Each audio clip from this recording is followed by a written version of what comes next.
বৈভব সূর্যবংশীর batting নিয়ে আপনি যতবার প্রশ্ন তুলবেন ততবারই সে আপনাকে ভুল প্রমাণ করবে এবং সে আরও একবার এটা করে দেখিয়েছে আজকে।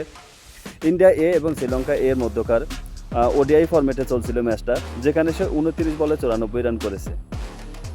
একটা ওডিআই ম্যাচে 29 বলে 94 রান, এটা কিন্তু চারটিখানি কথা নয়।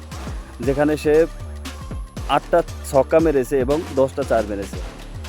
এবং এই ধরনের ইনিংস কিন্তু আমরা আগেও দেখেছি, যখন সে ফ্লপ হচ্ছিল একের পর এক ত্রিদেশীয় টুর্নামেন্ট চলছে এখানে আফগানিস্তান সহ শ্রীলঙ্কা এবং ইন্ডিয়া এর মধ্যকার। তো এখানে কিন্তু সে ফ্লপ হচ্ছিল একের পর এক, সে কিন্তু রান পাচ্ছিল না। রান পাচ্ছিল কিন্তু তার কাছ থেকে যেটা সবাই আশা করে সেই পরিমাণ রান পাচ্ছিল না, এবং এটা কিন্তু অনেকেই বলাবলি করছিল এবং আমি ফেসবুকে দেখেছি অনেকে ট্রোল করছিল তাকে নিয়ে। এটা আইপিএল নয়, এখানে সম্ভব নয়, এটা শ্রীলঙ্কার পিচ, কেন সে এটা করতে পারছে না এখন, হয়তো বা সে ফুরিয়ে গেছে। কিন্তু না, সে আরও একবার সবাইকে ভুল প্রমাণ করে দিয়েছে এবং সে প্রমাণ করেছে আমি এখানে অনেক দিন টিকে থাকতে এসেছি, শুধুমাত্র আমি ট্যালেন্ট নিয়ে আসিনি, আমি পরিশ্রম করছি এটার জন্য এবং আমি অনেক দিন ইন্ডিয়াকে সার্ভিস দিতে চাই। এরকম একটা মনোভাব কিন্তু সে অবশ্যই পোষণ করছে।